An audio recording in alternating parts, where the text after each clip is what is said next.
As recruiters, we are often confident we get the best person for the job. The person with the best CV, the best skills profile, the right experience. We convince ourselves that we ask the right questions, weigh the evidence, and make a rational decision. However, the scientific research suggests that we add a much less objective set of information into the mix.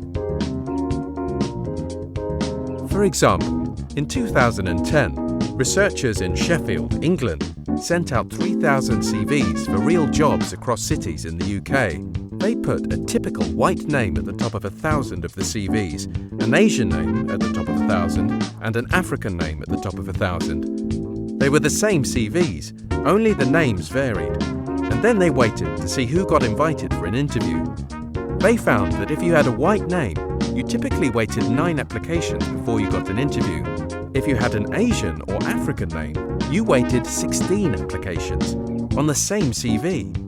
The scientific research suggests that this effect is more likely to be unintentional, driven by patterns wired into our unconscious brains in neural pathways rehearsed by our experience and upbringing, but also by the media we absorb. Similar research from Sweden suggests we are likely to sift out people who are overweight, a different ethnical group to us, or if they gained their qualifications in another country.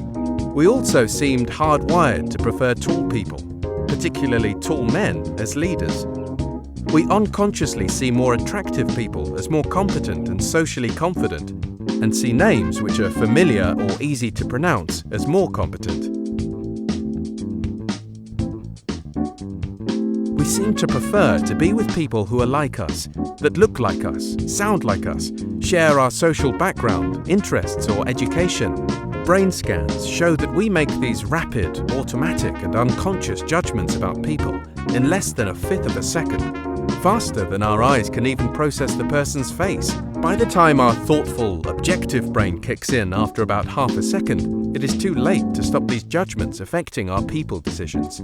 We then simply reshape the facts to justify what our unconscious has already decided. This does not just happen when sifting job applications. After all, we can rarely tell from a CV if someone is overweight. It happens in interviews, at assessment centres, and in the casual conversations we may have with candidates. But we convince ourselves the decision was based on the hard objective evidence. In one research study, where male and female names were put on the same CV, not only was the male CV rated as more competent, employable, and likely to respond well to training, but assessors offered a 15% higher starting salary based on the same CV.